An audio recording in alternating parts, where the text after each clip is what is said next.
Imagine walking your dog on your local beach on just a quiet Saturday morning. Right, just a normal weekend. Yeah.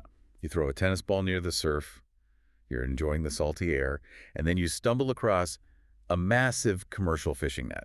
Oh, wow. But it's not empty. It's packed full of hundreds of dead small sharks. It is such a jarring image. I mean, you are immediately jolted out of your routine, right? Totally. You're confronted with a scene that feels deeply unnatural. It's almost like stumbling onto an unexplained crime scene right in your own neighborhood. I love that comparison. Welcome to today's deep dive. Whether you're joining us to catch up on the latest environmental news or, you're just insanely curious about marine mysteries, this deep dive is custom tailored specifically for you. It really is a fascinating one. Because today, we are grounding our entire exploration in a single Guardian article published in May of 2026. And it reported exactly this scenario unfolding on 2 different beaches in Wales. Right, and it wasn't just a handful of fish either. No, not at all. We are talking about hundreds of dead sharks and fish washing up on Sedan Beach in Carmarthenshire. And then, just days prior, a similarly massive die-off was discovered at Saundersfoot Beach in neighboring Pembrokeshire. Okay, let's unpack this.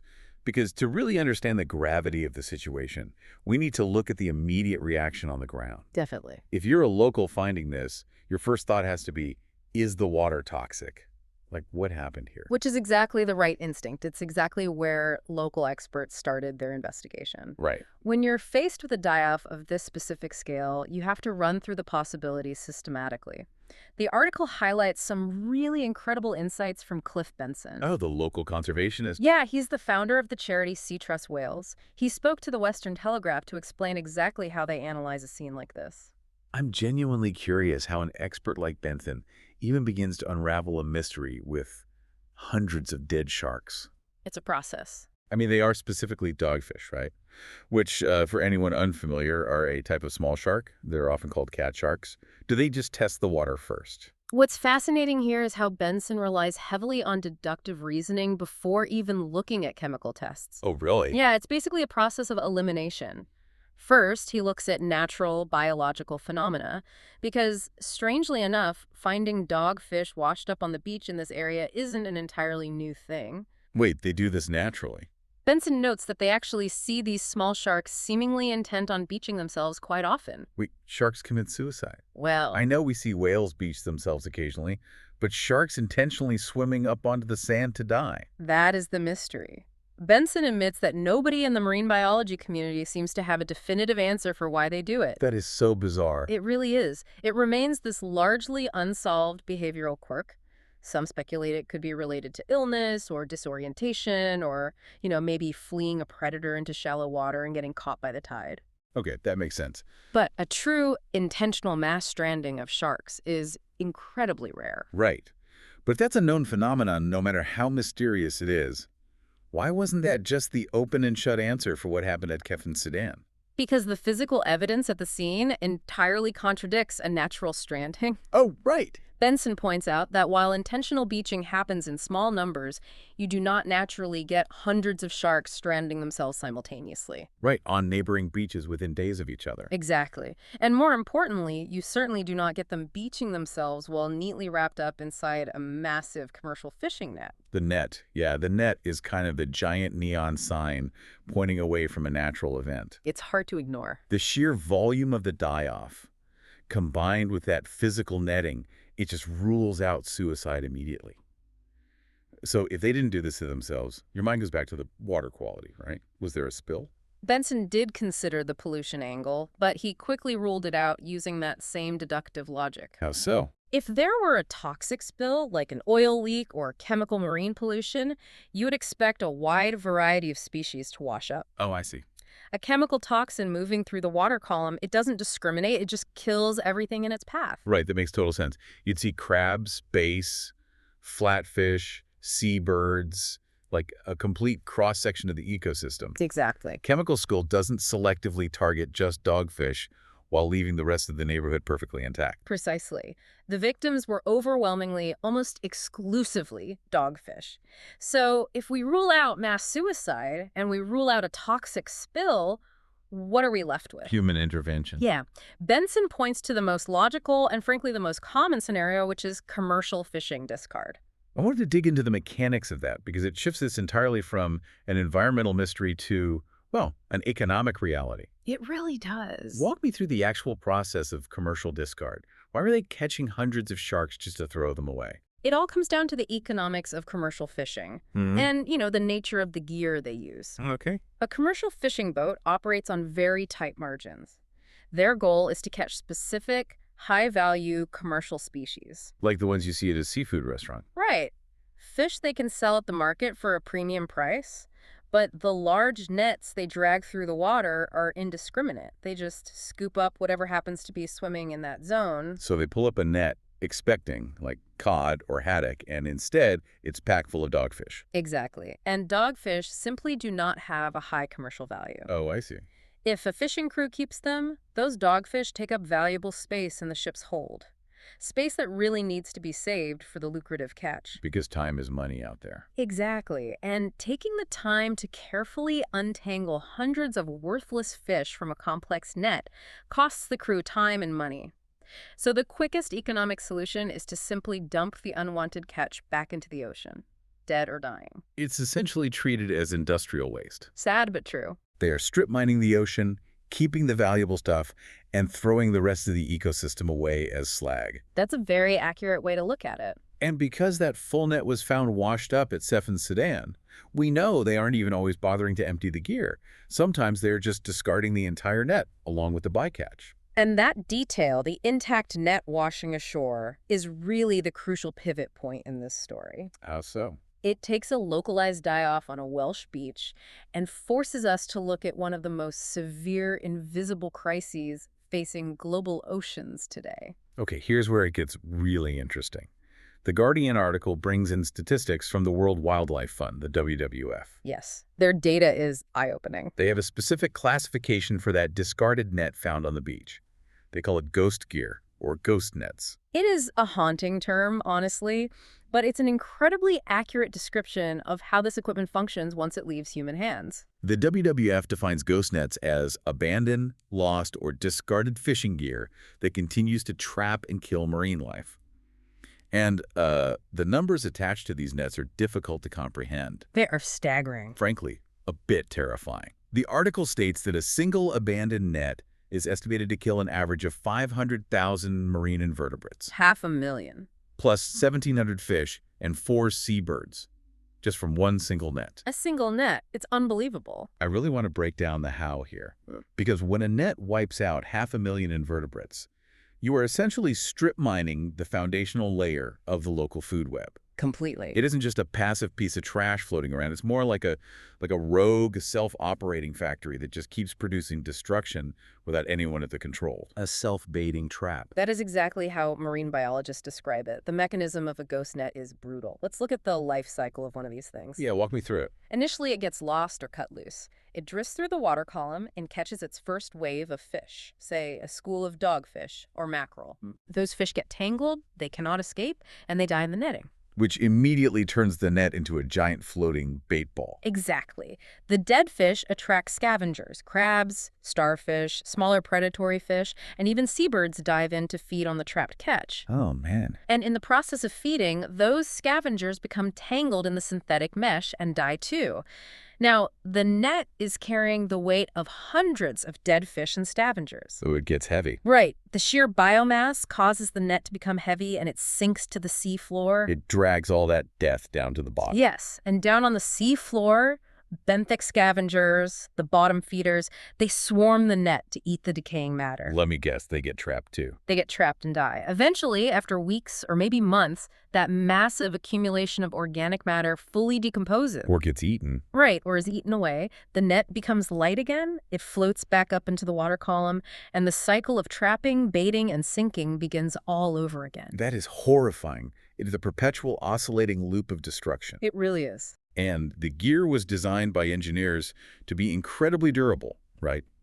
Utilizing modern plastics and nylon that don't degrade in seawater like the old hemp or cotton nets of a century ago. Exactly, they're built to last. When humans abandon it, the gear doesn't know it's been abandoned. It just executes its design flawlessly forever. It's no wonder the Ocean Conservancy has officially called ghost nets the single most harmful form of marine debris. Worse than microplastics, worse than consumer trash like bottles or bags, because it is explicitly engineered for the sole purpose of legal capture. Wow. And if we connect this to the bigger picture, the scale of this invisible epidemic is staggering. The bet. The article notes that as much as 1 million tons of ghost gear is thought to enter the global oceans every single year. Wait, I have to push back on that number. It sounds impossible. 1 million tons is an entirely abstract statistic. How are we physically losing that much heavy industrial gear without massive consequences to the industry? It's a valid question.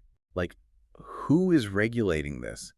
How do you just lose 1 million tons of equipment annually? It is a combination of sheer volume and the harsh realities of the ocean environment.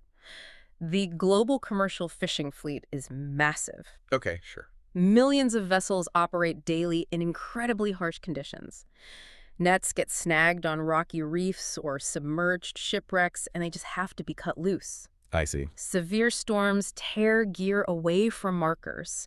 And, as we discussed with the economics of the Welsh beaching, sometimes gear is intentionally dumped. Right, to avoid the labor of untangling the worthless bycatch. Exactly, or to evade quotas and regulations. Because the ocean is vast and largely unmonitored once you are over the horizon, there is very little accountability for discarded gear. Thinking about those numbers, what stands out to you? Honestly, it makes me realize that if you're walking along that beach in Wales, you're only seeing the absolute tip of the iceberg. Yeah. When you have 1 million tons of indestructible self-operating traps entering the water globally every single year, the discovery on Cefn Sudan wasn't just a freak isolated accident, it is a symptom of a massive systemic failure. And the historical record on the Welsh coast proves exactly that. The Guardian article lays out a deeply disturbing timeline. It shows this is a persistent, documented pattern. Let's hear it. Let's look back over the last few years. In 2023, a few dozen dogfish were found washed up on Prestatyn Beach in North Wales. Okay. And just prior to that, in 2021, a much larger event occurred, right? Hundreds of dogfish washed up on Cold Nap Beach in Barrie. But there was a critical, undeniable detail recorded during that 2021 event. What was it? The article points out that some of those sharks still had fishing hooks and commercial tackle physically attached to their bodies when they washed ashore. Oh, wow. This raises an important question about how we interpret environmental data. Why is that specific detail about the hooks and tackle from 2021 so vital to understanding the bigger picture today? Well, it brings us right back to Cliff Benson's deductive reasoning, right? And that whole natural suicide theory we discussed earlier. Exactly. It is the ultimate smoking gun. You do not have a mysterious natural phenomenon where sharks decide to beach themselves while simultaneously having commercial stainless steel hooks lodged in their jaws. Or nylon tackle wrapped around their fins. Right. That physical evidence confirms the human origin of these die-offs. It completely obliterates any lingering doubt that we are looking at natural events. Strips away the mystery entirely, and the timeline stretches back even further. In 2019, dozens of dogfish washed up at Buryport. Oh, another one. Yes. At that time, a fisheries scientist reviewed the evidence and explicitly attributed the die-off to a specific commercial practice: bottom trawling. Okay, we touched on nets earlier, but bottom trawling is a very specific, highly aggressive mechanism. Could you explain how that gear actually operates on the seafloor? It's intense. Because it seems vital to understanding why so much bycatch is generated. Bottom trawling is essentially clear-cutting the ocean floor. A vessel drops a massive cone-shaped net into the water, but the net is held open by heavy metal doors and weighed down by thick chains or rollers. Okay. The ship then drags this heavy apparatus directly across the seabed. The chains dig into the sand and mud, intentionally disturbing the environment. To flush them out. Exactly, to flush bottom-dwelling fish, like dogfish or flatfish, up into the water column and straight into the waiting net. It sounds like taking a bulldozer to a forest just to catch a few squirrels. That's a great way to put it. The physical destruction to the benthic environment, like the coral, the sponges, the rocks where invertebrates live, it must be immense. It is absolutely devastating to the local topography, and because the mouth of the net is massive and dragging along the very bottom, it scoops up absolutely everything in its path. So there's no way to target just one fish. Right. It is the least selective form of fishing imaginable. The vessel might be legally targeting one specific species of bottom feeder, But they pull up a net containing dozens of different species. And the vast majority of those have no market value. Which brings us right back to the economic reality of the discard. The crew hauls up this massive heavy net, they open it on the deck, and they sort through the destruction. Yep. They pick out the few commercially viable fish to pack in ice, and they sweep the rest of the dead or dying bycatch, the dogfish, the crabs, the undersized fish, straight back over the side. And that is the cycle we are seeing documented over and over. 2019 in Buryport, 2021 in Barrie, 2023 in Prestatyn, and now 2026 with hundreds of dogfish washing up on Stephensadan and Saundersfoot. When you lay the timeline out like that, it completely reframes the narrative. We aren't looking at a string of unfortunate, isolated incidents. Not at all. We're looking at the predictable, mathematically certain output of an industrial process. Very well said. We are seeing the chronic symptoms of commercial bycatch, of bottom trawling, and of discarded ghost gear literally washing up onto our front doorsteps. The beaches of Wales are essentially acting as a ledger. Yeah, the ocean is vast, and the actual mechanics of commercial fishing, the dragging of the seafloor, the sorting of the catch, the discarding of the nets, all of that happens far out of sight of the general public. Right, it's out of mind. It happens over the horizon, but the ocean currents and the tides are bringing the receipts right to the shoreline for us to examine. It makes the invisible damage visible. So what does this all mean? We started this deep dive with the image of a simple Saturday morning throwing a tennis ball for a dog on the beach. Yeah. And I think that contrast is the ultimate takeaway here. You might feel like you are just enjoying a quiet moment in nature looking out at the waves. Right. But you are actually standing at the very edge of a vast, incredibly complex ecosystem that is being heavily industrialized and impacted by commercial pressures. You are standing on the shoreline of a world where uncommercial species are caught and treated as industrial waste, and where 1 million tons of ghost gear acts as a rogue, automated predator, wreaking havoc long after the commercial boats have gone home. It really permanently alters how you view that stretch of sand and water. It forces us to confront our connection to the ocean, recognizing that human industry extends far beyond where the pavement ends. It really does. And it leaves us with something very important to consider. A final thought to mull over as we process the sheer scale of what we've discussed today. What's that? We've learned that up to 1 million tons of ghost gear enters the ocean yearly, but we only ever interact with the tiny fraction that happens to get caught in a coastal current and wash up on beaches like Stephensadan. Right. If we know that a single lost net can kill over 500,000 creatures, what does the reality look like down in the deep ocean, entirely out of our sight, where these nets never wash ashore to be counted? Wow. That is a heavy but deeply vital question to carry with us. Thank you so much for joining us on this deep dive. Keep questioning the world around you. Keep looking closely at the systems operating just out of sight, and we will talk to you next time.